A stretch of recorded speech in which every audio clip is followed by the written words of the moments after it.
Šis ir mūsu laiks, brālīt, mirklis kā skrēceļš, mēs esam gatavi rekords stādīt. Sveiciens visiem futbola līdzjutējiem. Jāsaka, nedaudz neierasti pieminēt vārdu futbols savos ievadvārdos, bet šoreiz tā nu tas ir. Jo pasaules kauss ir noslēdzies, fināls ir aizvadīts, Spānija pasludināta ne tikai par Eiropas, bet nu jau arī par pasaules čempioni. Un nevar neparunāt par šo skaisto notikumu un turnīru kopumā. Bet futbols, protams, arī viena no manām sirdslietām. Sekoju līdz kopš 2022. gada pasaules kausa un kopš tā laika paskatījos, futbols mani nav laidis vaļā. Šobrīd pārsvarā sekoju līdz, protams, Spānijas La Līgai, Anglijas Premjerlīgai, it īpaši Premjerlīgai faktiski. Un arī, protams, Latvijas komandas spēlēm Eirokausos un Eirokaus kvalifikācijās. Nu labi, šajā vasarā gan nav sanācis īpaši pasakotam visam līdzi. Nu vismaz tiešraidē, protams, jo ir pasaules kauss un, viss var būt par daudz un arī futbols. Tāpēc īsti nav sanācis redzēt Latvijas komandas spēles, bet tagad pilnīgi noteikti pievērsīšos vairāk arī tam visam, ņemot vērā to, ka pasaules kauss ir beidzies, bet tagad gan sākšu par vakardienas brīnišķīgo spēli. Protams, var teikt, ka tā bija nedaudz garlaicīga, bet es teiktu, ka intriga tajā netrūka, jo bija vairāki interesanti momenti bīstami, un arī tā Argentīnas agresīvā spēle, kas to spēli padarīja vēl, manuprāt, interesantāku, aizraujošāku un emociju pilnāku. Jo, tur bija vairākas zeltainās kartītes, vairāk interesanti pārkāpumi.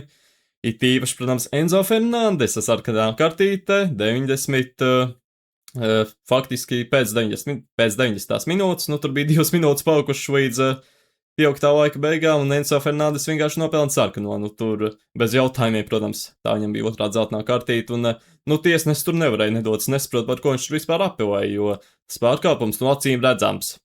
Pret Kubarsī. Ja Kubarsī notēvoja, tam es tiešām neticu, jo, nevar futbolists iemācīties šādu flipu uzmest 45 grādu leņķī. Ja viņš to izdarīja, tad viss cieņa, bet, es tam tiešām neticu. Manuprāt, to nav iespējams notēvot vienkārši. Bet, pārkāpums tiešām izskatījās nedaudz komiski, bet, protams, sāpīgi Kubarsī. Arī vairākas minūtes viņš gulēja uz zemes, piezmēšanās pilnīgi noteikti bija diezgan sāpīgi pēc šāda lēciena, un, bija kā bija. Un Fernandesam sarkanā, tur vēl kādu laiku viņš, protams, apelēja, vai vairāk viņa komandas biedri, gāja aizstāvēt savu komandas biedru, tā teikt, cīņā ar tiesnešiem, neuzvarēja, protams, jo, tur vispār nebija jautājumu. Bet Argentīna visa pamatlaika laikā neizpildīja nevienu sitienu pa pretinieku vārtiem. Tāds gadījums, protams, bija pirmais pasaules kausa fināla vēsturē, un iespējams arī pēdējais vismaz kādu laiku, jo, tas ir tiešām kosmos, ka, it kā likās, ka tieks divas ļoti spēcīgas komandas, bet, un finālā tā tam, protams, jābūt vienmēr, jo, lai tiktu līdz finālam, tur jāuzvar gana daudz spēles. Protams, grupu turnīru tur var nomuļāt, jā. Bet, izslēgšanas spēlēs, it īpaši šobrīd, kad ir 48 komandas un tās izslēgšanas kārtas ir gan daudz, tur nevar vāja komanda tikt līdz finālam. Un tas, ka kāda komanda neizpilda nevienu citienu pa vārtiem, pamatlaiku laikā, tas tomēr kaut ko pasaka un jāapslavē tiešām Spānijas aizsardzība. Kopumā visu turnīru laikā viņi spēlējuši tiešām stabili, un tikai 10 citienus ir nācies atvairīt viņu vārtsargam Unai Simonam. Viņš arī saņēma labākā vārtsarga balvu, pelnīti, nepelnīti. Tas jau cits jautājums, tā teikt. Jo, viņš atcita tīri teorētiski tikai 10 citienus pa vārtiem. Viņš gan ielaida arī tikai viens vārtus, bet, tā teikt, to, ko viņam vajadzēja atvairīt, viņš atvairīja. Tātad, savas pamatu uzdevumus respektīvi viņš pildīja. Bet, viņam tā darba nebija pārāk daudz, tāpēc vajadzēja dot, nevajadzēja, nezinu, neesmu par to īsti pārliecināts. Un kopumā visā turnīrā Spānija atļauj tikai 2,4 XG visās spēlēs kopā šajā turnīrā. Tā ir vienkārši kosmiska statistika. Ņemot vērā arī to, ka viņi spēlēja pret Franciju un arī pusfinālā pret Franciju. Viņu lika frančiem izskatīties pēc nabagiem, atklāti sakot. Protams, ne tādā ziņā, ka viņi tur nemācētu spēlēt, bet Spānija vienkārši spēlēja tik labi, ka Francija nevarēja izveidot pilnīgi neko. Un par to arī viņi pilnīgi noteikti jāpaslavē. Pau Kubarsī arī tika atzīts par turnīra labāko jauno spēlētāju un pilnīgi pelnīti, jo, darbojās stabili viņš pilnīgi visās spēlēs faktiski. Un ja malam dot, tas būtu nedaudz dīvaini, manuprāt, jo, nebija viņš galīgi rezultatīvs šajā turnīrā, atklāti sakot, tāpēc, manuprāt, diezgan loģisks šis lēmums, un Kubarsī arī, protams, ļoti jauns, viņam tikai 19 gadi. Un it īpaši centra aizsarga pozīcijā, nu tur parasti ir tā, ka spēlē pieredzējušāk aizsargu, un jaunē vispār bieži vien netiek pie spēles laika īsti komandās. Tāpēc Kubars ir vienkārši lielisks izņēmums, lielisks spēlētājs un pelnīta balva pilnīgi noteikti. Bet uzvaras vārdus paņēma guva Ferrans Torres. Nu, apklusināja kritiķis, jāsaka, jo viņš arī pēc spēles izteicās, ka viņu daudz kritizēja, bet liktenis dāvā lieliskas dāvanas tiem, kas to ir pelnījuši. Un, nu, Ferrans Torres tiešām, nu, viņš tika daudz kritizēts, vairākas iespējas neizmantoja turnīra laikā, bet kāpēc iztiekšā tur grupu turnīrā vai netik svarīgās spēlēs jau ir iesist finālā uzvaras vārtus? Tāpat kā Iniesta 2010. gadā, kurš, protams, bija uzvaras vārtu autors tajā čempionātā. Bet runājot par šo turnīru, nu tas scenārijs tiešām kā no filmas, tīpaši ņemot vērā to Messi un Jamala sakritību skaitu. It īpaši ņemot ar šo te skaitu līdz 19.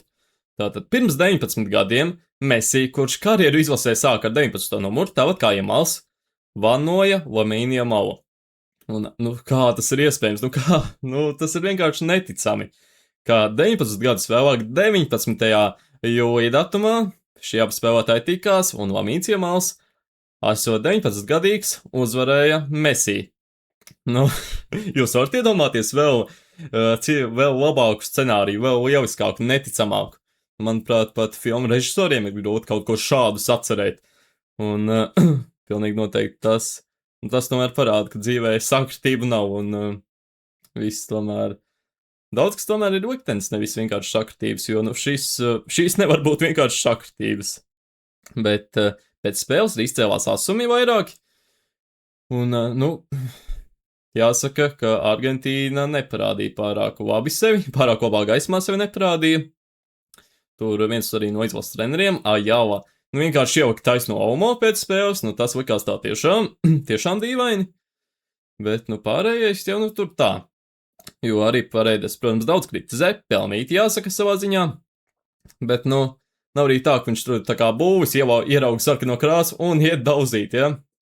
Tur tie asumi ar Garcia un Gavi, protams, ieguva vislielāko popularitāti, un tur bija tā, ka Paredes redz, ka Garcia tur grūstās vienu no argentīniešu, vienu no viņa komandas biedriem izlasē. Un viņš metās aizstāvēt. Nebija tā, ka viņš vienkārši izdomāja, es iešu virsū Garcijam. Tā nebija. Pēc tam no muguras vēl atskrēja Gavi, sāka viņu tur grūstīt un pagrūda no muguras vienreiz. Un pēc tam arī tur sākās tāda asāka darbību apmaiņa, nevis vārdu. Un, protams, es neatbalstu agresīvu futbolā, šis bija, nevajadzīgi jāsaka, bet... Nav arī tā, ka tur tie spāņi bija balti un pūkaini absolūti, vienkārši par to. Un Paredes, protams, viņš neizdarīja pareizi, nebija šī rīcība pareiza, un es to arī neaizstāvu, bet, kā jūs minēju, tur nebija tā, ka viņš tur vienkārši izdomātu, ka, tikai iestur sīst Gavi, Garcia, nē. Un runājot par Paredes, tur arī diezgan interesants stāsts, kā viņš ar savu sievu Kamilu iepazinās. Tātad... Viņam bija 8, Kamilai 10, un Kamilas brālis spēlēja vienā futbola akadēmijā ar viņu, Boca Juniors. Tā viņi iepazinās abi, vienam 8, otru Kamilai 9, un viņš uzreiz pēc tam sāk stāstīt mammai, ka tā ir viņa draudzene, un viņš viņu precēs. Tāds arī beigās notika, bet pa vidu vēl 14 gados viņš uztatuvēja viņas vārdu sev uz kakla. Diezgan interesanta rīcība, viņi pat tajā brīdī vēl nebija kopā starp citu. Un daudz ģimenes locekļu to neatbalstīja viņam, draugi arī ne, bet viņam bija māsa, kam tetovējumi patīk. Un viņi tā tad, parakstīja šo te atļauju, lai viņš varētu taisīt šo tetovējumu, viņš to arī izdarīja. Un pēc kādu laiku viņi arī sāka tikties, sāka būt kopā un beigās arī apprecējās 2017. gadā. Tagad viņam arī 3 bērni kopā, tā kā diezgan skaists un interesants stāsts. Protams, var teikt, kāds tam sakars ar futbolu, bet, tas vienkārši tā vai parādīt, ka viņš tomēr nav kaut kāds tur, es nezinu, bezgalvīgs, jā, kas tur iet vienkārši visu daudzīt, šeit tomēr skaists stāsts, un nekurš katrs to būtu gatavs darīt, un mūsdienās daudz vīriešu varētu ņemt piemēru no viņa. Pilnīgi noteikti, un arī es šajā savā ziņā, jo, tā tomēr ir, viss cieņa par to, ko viņš darīja. Un, beigās arī veiksmīgi izrādās, protams. Bet vēl ko es neesmu pieminējis, tad turnīra vērtīgākais spēlētājs Rodri. Par šo es biju atklāti sakot diezgan pārsteigts, jo Messi 8,4. Nu tāda statistika, es domāju, kā var nedot, ja viņi aizcīnījās līdz finālam. Un es esmu diezgan pārliecināts, ka bez Messi Argentīna tik tālu nebūtu tikusi. Es esmu pilnīgi pārliecināts. Ja var par kaut ko šajā pasaulē būt pārliecināts kāds, tad es esmu par to, ka Argentīna nebūtu tikusi finālā bez Messi. Un, jā, šādu statistiku nedabūna zelta buci. Nevis zelta buci, bet MVP balvu. Tas ir diezgan interesanti. Bet varu iet tālāk pie nākamās tēmas, un tas ir puslaika šovs. Kas, protams, bija ilga gandrīz 30 minūtes, un jautājums vajadzīgs vai nevajadzīgs. Un, protams, es saprotu arī cilvēkus, kas saka, ka šādus pasākumus nevajag, atstājam tradicionālās, tā teikt, vērtības, futbols tikai un viss. Bet, es atklāti sakot atbalstu šādu pasākumu, un, manuprāt, tas ir vajadzīgs. Nevis negluži vajadzīgs, bet, man nav nekādu pretenziju. Un, man atklāti sakot patika diezgan. Protams, tur no Šakiras gaidīja kādu citu dziesmu, nevis šajā pasaules kausā izplatīto dai, bet, arī bija gan labs priekšnesums, un, viss kārtībā ar kopumā šo te puslaika šovu. Uzstājās arī Justins Biebers, Madonna, kopā ar Ronaldinho un Ronaldo no Brazīlijas, tā kā diezgan interesants tas viss pasākums kopumā bija. Un, ienāca prātā tāda ideja, kāpēc Latvijā nevarētu taisīt ko līdzīgu, teiksim, Latvijas kausa finālā. Kāpēc nevarētu tur uzstāties Lauris Reiniks, Aija Andrējeva, vēl kāds mākslinieks, kāpēc gan ne? Kādā, īpašā spēlē, piemēram, Latvijas kausa finālā vai kādā turnīrā, manuprāt, vai kā man nepatiktu tā amerikāņu kultūras sportā, negluži nepatiktu, bet, man tuvāk Eiropas sports ir sirdī. Tomēr šī, manuprāt, ir lieta, ko arī Eiropas sportā, varētu ieviest, un man pret to nebūtu absolūti nekādu pretenziju. Bet vēl viens jautājums, vai to vajag vai nevajag, bija par bronzas maču, protams, un arī to es domāju, ka vajag. Šajā mačā, protams, Anglija uzvarēja ar 6-4. Pirmajā puslaikā vispār, Francija nebija ieradusies 4-0 bija jau vienā brīdī, un tas, kā viņi spēlēja, vienkārši katastrofa. Vienkārši bez jebkādas deksmes un, jebkādas vēlmes acīm redzams, izņemot Mbappé. Viņš tur cīnījās godam, visu cieņu, par viņu jautājumu nav. Bet pārējie, ko viņi darīja, arī Ravjo izcēla šo te attieksmi, sauc to par nepieņemamu un nesprat, kā tas ir iespējams. Tā, manuprāt, arī bija tāda savā ziņā necieņa pret Francijas izlases galveno treneri Dešāmu, jo viņam tomēr tā bija pēdējā spēle kā izlases galvenajam trenerim, un šādi iesākt pēdējo spēli trenerim, ar kuru tik daudz ir sasniegts, ar kuru tik daudz ir izcīnīts. Piedodiet, kas tas bija? Tā nedrīkst vienkārši, tiešām nesprat, kā kaut ko šādu var darīt, it īpaši medaļu spēlē. Ja vēl tur kā tā būtu kaut kā tur, draudzības spēle pret Ziemeļmaķedoniju, pieņemsim. Visu cieņu Ziemeļmaķedonijā, bet labi, ja. Pārbaudas spēle. Labi, faktiski pret jebkuru izlasi pārbaudas spēle. Un tur šādi nospēlēt. Tad vēl tā, bet bronzas spēlē, kur tomēr cīņa par medaļām, protams, tu, ka jau biji izteicies, ka priekš kam to bronzas spēle, ne frančiem, ne mums to nevajag, bet pēc kādiem 20 atskatoties, liela daļa spēlētāju, protams, priecātos ieraugot šīs medaļas. Un Angļi to varēs darīt, protams. Labākais rezultāts pasaules kausā kopš 1966. gada, kad Anglija, protams, triumfēja. Kā gan ilgs laiks pagājis kopš šī te milzīgā panākuma Anglijai, un šajā turnīrā bija cerības, ka futbols beidzot nāks mājās, neatnāca vēl. Bet 28. gadā jau gan visas iespējas, un ar tādu spēlētāju kā Bellingams, viss kaut kas var notikt. Un kopumā Bellingams, manuprāt, šajā turnīrā parādīja, ka viņš ir labākais pussargs pasaulē. Ne Pedri, ne Musiala, ne arī Vitiņa, nevis parādīja, bet to apliecināja faktiski, ka viņš ir labāks par šiem visiem pussargiem, par visiem, faktiski viņš ir labākais pussargs pasaulē, manuprāt, tās viņa spējas, vārtu gūšana, papildus viņa aizsardzības labajām darbībām, arī kvalitatīvajām. Viņiem 7 vārti. Neviens Anglis nekad iepriekš pasaules kausā nebija gūs 7 vārtus. Bellingams to ir paveicis, kā pussargs turklāt. To neizdarīja Keins, viņš gan nespēlēja bronzas mačā, starp citu. Iespējams, ja būtu spēlējis, tad, Bet atkal kā būtu, ja būtu, ja.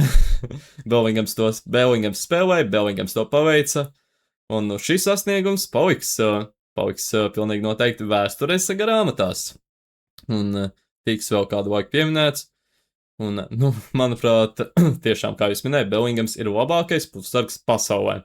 Rakstiet komentāros, kā jums šķiet, kurš šobrīd ir labākais spēlētājs šajā pozīcijā. Protams, var arī teikt, kā Rodri, bet, manuprāt, Bellingams ir labāks par viņu, jo viņam ir gan tas upsides uzbrukumā lielāks, gan arī viņš aizsardzībā var tīri solidi nospēlēt. Labi, varbūt ne tik labi kā Rodri, bet, tas uzbrukuma spējas viņam atmaksā, tā teikt, par visām netik labajām aizsardzības darbībām, kas gan, kā jūs teicu, ir arī gana kvalitatīvs tāpat. Bet kāpēc vajag šo trešo vietu, manuprāt? Šo te lietu es nepamatoju. Tātad, manuprāt, tas ir vajadzīgs, tāpēc, nevienmēr tiksies šādas divas izlases, bet tas pats 22. gads, Horvātija, Maroka, abām izlasēm, bronza, kaut kas vienkārši lielisks, iespaidīgs, un šādas spēles, manuprāt, ir vajadzīgas par trešo vietu, jo tā ir iespēja mazajām valstīm tikt pie medaļām. Ja tiek līdz pusfinālam, labi, cik mazā Horvātija, ja? Gan liela, kā tieši futbolā, bet tomēr, nav tomēr top 4 izlase īsti, uz papīra vismaz. Un faktiski visām šīm izlasēm, izņemot šīm 4, kas spēlēja pusfinālā, tas būtu milzīgs panākums. Labi, varbūt tur Brazīlijā īsti ne, Portugālai, tā, jā, bet kopumā. Bet tagad iešu tālāk pie nākamās tēmas un nosaukšu savu turnīru simbolisko izlasi. Tātad uzbrukumā Mbappé, Haalands, Messi, manuprāt, jautājumu nav. Messi, tiešām vilka aiz ausīm to Argentīnu brīžiem un palīdzēja arī atspēlēties vairākās spēlēs. Cik viņiem bija vārdi pēc 80 minūtes? 9. Tas tomēr kaut ko parāda komandas raksturu un to, ka komanda ir gatava vienmēr spēlēt līdz galam.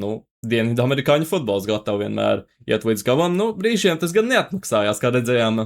Tātad finālā Renzo Fernandes sarkano kartīti, un kopumā tur tie pārkāpumi bija ļoti daudz, un arī Paredes, tur spēlēja uz sarkanās kartītes robežu, jo pēc zeltnās kartītes viņam bija šķiet 5 pārkāpumi, un netika piešķirt sarkanā. Tur bija ļoti tuvu viņš tam, vai tiktu izraidīts, un Argentīnai būtu jāspēlē ar 9 spēlētājiem. Manuprāt, viņi to vēl nedaudz pasaudzēja, lai, Argentīna nepaliek tur absolūtā mazāk, man nespēlētu ar 9 spēlētājiem, ja? Bet par Haalandu, es domāju, arī tur vispār jautājumu nav īsti. Bija viens no labākajiem vārtguvējiem šajā turnīrā, un Mbappé, par viņu vispār 10 vārtu šajā turnīrā, šajā čempionātā, un pārliecinoši labākais vārtguvējs. Un starp citu, viņš ir bijis šo sezonu labākais vārtguvējs gan pasaules kausā, gan UEFA čempionu līgā, gan Spānijas līgā, un nevienu trofeju. Tā kā individuālā statistika spilgta, bet, Ballon d'Or balsojumā īsti varētu nepalīdzēt viņam, jo, tur tomēr skatās arī uz komandas panākumiem. Cik tas pareizi, nepareizi, atkarīgs pēc kādiem kritērijiem to vērtē. Bet, iesim zemāk. Pussargu līnija Bellingams, Rodri, Merino. Par Bellingamu es jau stāstīju, cik viņš ir bijis svarīgs Anglijas izlasē, kādu sniegumu rādījis, cik labi spēlējis. Rodri, turnīra labākais spēlētājs, par viņu arī pilnīgi noteikti. Nav ko daudz stāstīt, kāpēc un kas un kā. Protams, viņš nebija tur rezultatīvs īsti, bet viņš ar tām aizsardzības darbībām, tur bija ļoti stabils vienmēr. Un tiešām, pussargu līnija tomēr ir tā, kas savieno aizsardzību komandai ar uzbrukumu, un ja tā pussargu līnija nav kvalitatīva, tur būs problēmas. Ir arī tāds teiciens, parādi man savu vidējo līniju, es pateikšu, kāda tev ir komanda. Un Rodri pilnīgi noteikti ir viens no labākajiem pussargiem pasaulē, un blakus viņiem Mikls Merino. Izdzirdot šī vīra vārdu, iespējams kāds tur domāja, ko es vispār runāju, ja? Ko es vispār no futbola saprotu, bet cik viņš guva svarīgus vārdus vairākus. Gan pret Beļģiju, gan arī pret Portugāli. Tāpēc es viņu ieliku šajā vietā, jo, bez tiem vārtiem mēs nezinām, vai cik Spānija tālu būtu tikusi un vai būtu izdevies uzvarēt šajās spēlēs papildoikā. Viņš iesit tomēr jau pēc 90 minūtes abus šos vārtus, un, kā jūs minējāt, kas to vai zina, kā tās spēles būtu iegrozījušās bez viņa gūtajiem vārtiem. Un aizsardzībā Kukureuja, Kubarsija, Romero un Porro. Nu, var šķist, ka par daudz spāņi, ne, bet, nu kā var neukt tik daudz spāņus, jo viņi atļauj tikai 10 precīzi sitiens pa viņu vārtiem izdarīt, kas bija jāatvaira Unai Simonam, jā. Nu, Kukureuja ļoti stabils kreisās malas aizsargs, tagad arī pārcēlsies uz Madrides Real, un kopumā tagad Madrides Real bija ļoti ilga sērija ar spēlētājiem, kas spēlēja pasaules kausa finālā, tagad tā pārtrūka. Nē, nu, protams, viņš ir pārcēlējis Madrides Real, nu, pārcelsies, līgums viņam ir ar komandu, bet nu šajā turnīrā viņš jau tika uzskatīts par Chelsea futbolistu. Tāpēc arī nebūs, iespējams neturpināsies šis vēstures ieraksts, šī vēsturiskā sērija, bet labajā malā Pedro Porro. Nu, Tottenhamā viņš spēlēja, nu, un, protams, vienmēr ir bijis izskaties pēc tā diezgan stabila aizsargu, spēlējis diezgan solīdi. Bet, nu tā kā viņš nespēlēja lielajos klubos, par viņu tā īsti netiek runāts. Nu, tur normāls aizsargs, jā, bet turnīri pat sāko Llorente. Un čempionāta laikā tieši Porro viņu izkonkurēja, un, manuprāt, viņš spēlēja tiešām labi, un tāpēc arī Llorente netika īsti pie spēles laika pēc tam tik liela. Un aizsardzības centrā Kubarsija Romero, nu par Kubarsiju jau stāstīja, to, cik viņš ir stabils jau savā vecumā, kas ir neierasti centra aizsargiem. Un Romero, nu, viens tiešām lielisks argentīniešu aizsargs, darbojās ļoti labi, stabili vairākās epizodēs arī bija izšķirošais spēlētājs, kādā, nu, iztraucējiem pretiniekiem gūt vārtus, bija viens no svarīgākajiem Argentīnas panākuma kādinātājiem, un vārtos Pickfords, par viņu arī pilnīgi noteikti varētu šķist, ka ko viņš tur dara, bet, nu, viņš, manuprāt, spēlēja krietni labāk par to pašu Unai Simonu. Unai Simonam vienkārši īsti nevajadzēja tik labi spēlēt. Protams, bija tur pāris epizodēs jācitie sitieni, bet, nu, nebija viņam tik daudz darba. Ne tu, kā tam pašam Pickfordam vai kādam citam vārdsargam. Starp citu, arī vakardienas spēlē Emīļa Martinesam bija 11 seivi. Vairāk kā Unai Simonam visa turnīra gaitā. Kā tas kaut ko pasaka par Spāņu izlases aizsardzību. Un to, ka Unai Simonam īsti nebija daudz darba šajā čempionātā, tāpēc arī Pickfords. Viņš vairākās epizodēs paglāba Angliju, arī šajā bronzas spēlē, nu cik tas vairs bija svarīgi, cik ne, bet tomēr. Un ja jau pieminēju bronzas spēli, atcerējos vienu lietu, kas vēl jāpiemina. Tātad šajā mačā Bukayo Saka guva hat-triku un izskatījās tiešām lieliski, bet tajā pašā laikā pusfinālā viņš redz nevarēja doties valkumā, starta sastāvā. Un par to man ir daudz jautājumu Tokavam, kāpēc viņš, nu bija jau, protams, joka atpūtināja pusfinālā, lai tiktu pie medaļām bronzas mačā. Bet es tiešām nesaprotu šo lēmumu. Nu, protams, nebija viņš īsti nebija gatavs, bet, nu, redzējām, ka var čauvis gūt hat-triku. Pret tādu pretinieku kā Francija. Nu, labi, pirmajā puslaikā viņi, protams, kā es minēju, nu, nebija tur galīgi līmenī, nebija ieradušies, bet otrajā puslaikā gan viņš arī guva vārtus, un tad jau bija krietni grūtāk spēlēt. Bet turpinot par pasaules kausu kopumā, ir viena tēma, ko jāpiemina. Tātad šajā pasaules kausā redzējām 48 komandas. Vairāk kā jebkad. Un, nu, manuprāt, tas absolūti nav par daudz. Nu, labi, 64 jau varbūt būs par daudz, bet atkal, nu, daudz kvalitatīvas komandas šo turnīru netika. Tāpat Kamerūna, Nigērija, Itālija, protams, Dānija, jā. Šīs izlases pilnīgi noteikti, nu, nekristu ārā no kopējās bildes absolūti. Bet atkal, vai tu nenāktu līdz kaut kādas interesantas sauņas? Bet, nu, protams, viss cieņa Kabo Verdē, kas arī ir tāda, nu, ļoti maza sala ar ļoti mazu iedzīvotāju skaitu. Bet, nu, neizšķirts gan pret Spāniju, gan pret Argentīnu pēc 90 minūtēm, tā kā viņi arī īsti no kopējās bildes ārā nekrita. Visu cieņu viņiem. Kā varbūt arī vajadzētu pacelt to komandu skaitu, bet, nu, vai tad atkal nebūs spēles par daudz, jo, nu, šobrīd arī daudz fani jau, nu, gaidītās turnīra beigas. Nu, es gan, nu, īsti nē, nu, protams, likās jau, ka tūlīt beigsies, nu, pēdējām spēlēm jau bija tāds, nu, vēl pišķi palicis, un tad jau varēs atpūsties no futbola. Bet, nu, es izbaudīju kopumā šo turnīru tiešām. Labi, atkal tās vēlās naktis, bet, nu, varēja paciest, jo tās spēles bija tiešām labas, no labi grupu turnīrā. Bija vairākas tādas, kur, nu, nav tās intrigas īsti spēlē, bet, nu, nav to emociju, tikko jau ir 48 komandas, nu, gandrīz vai grūti neiekļūt tā turnīra tālākā gaitā. Tāpat Turcija gan to neizdarīja, vai ne? Kurai pat prognozēja pirmo vietu grupā daudzi. kā viņiem milzīgi izgāšanās, bet turnīrs ar 48 komandām, Ujevski deva visu cieņu FIFA par šo lēmumu, bet nākamajā tēmā gan viņas nedaudz pakritizējuši, un gluži pat nedaudz, diezgan daudz pačīkstējuši par viņu darbībām un nedarbiem. Tātad par FIFA, skandāli bija tiešām daudz šajā turnīrā. Sākot ar Infantino un Trumpa slaveno zvanu, kas noved pie balgu un sarkanās kartītes atcelšanas, par šo jau es izteicos. Un, manuprāt, pārlieku daudz šajā visā tiek vainots Trumps, un, protams, nevar pasaules valstu prezidenti iesaistīties futbolā. Tas nav pieņemami. Bet, lielākais klons ir Infantino, kurš to visu atbalstīja šo balagānu. Jo, viņam bija visas tiesības pateikt nē. Ko tur Trumps teikt un kāds būtu viņa attiecības ar Trumpu pēc tam, tas jau cits jautājums, bet, goda jautājums vienkārši. Ja tu ļauj prezidentam sev piezvanīt, un tas noved pie sarkanās kartītes atcelšanas kādam spēlētājiem, kur turklāt bija, diezgan pamatot, jāsaka.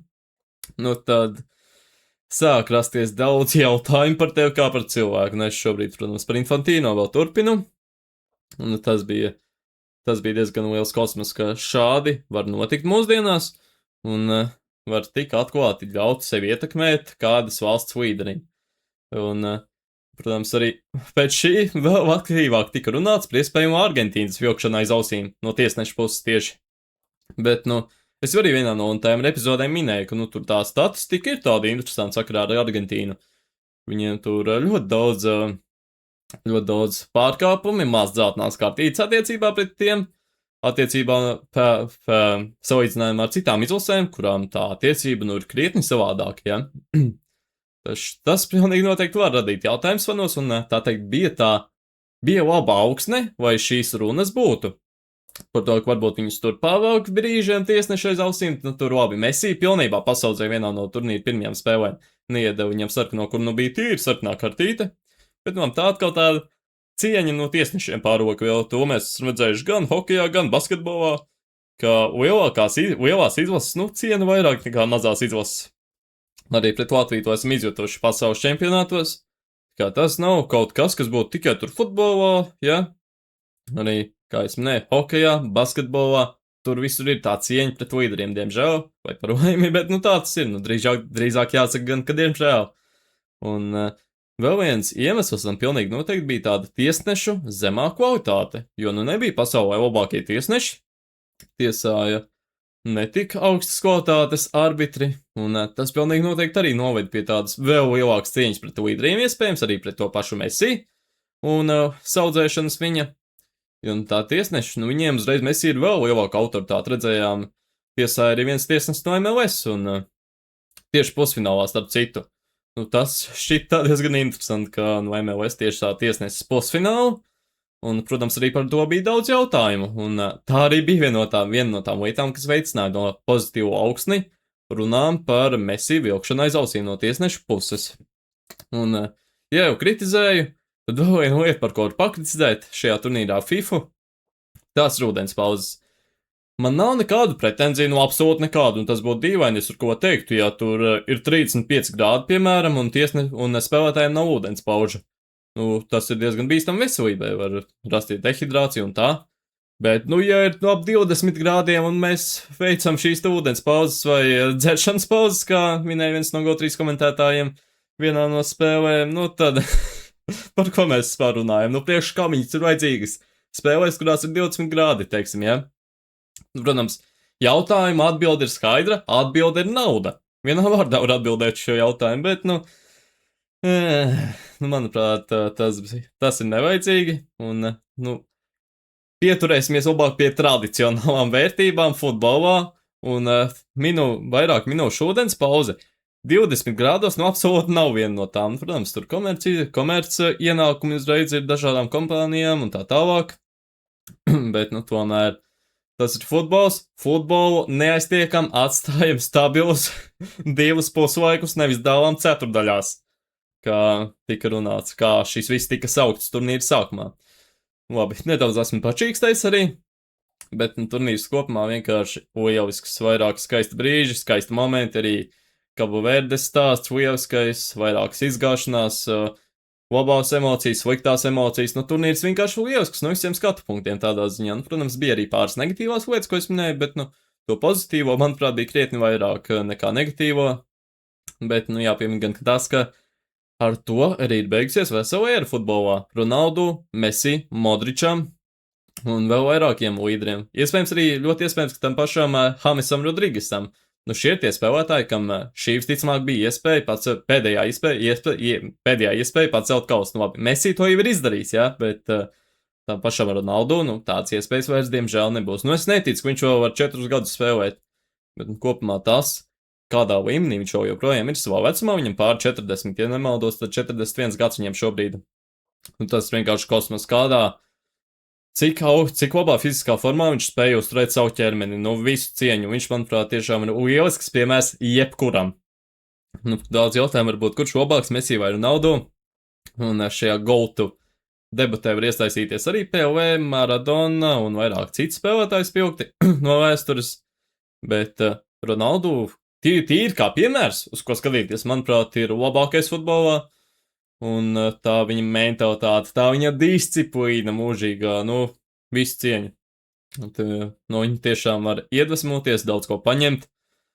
Un tā viņa personība, nu, sāku tad dziedāt savas dziesmas Ronaldo, bet, nu, es tiešām domāju, ka viņš ir labākais spēlētājs, mēs ņemam vērā to, kā viņš arī iedvesmo citus. Kā viņš iedvesmo bērnus, jauniešus un kopumā cilvēkus.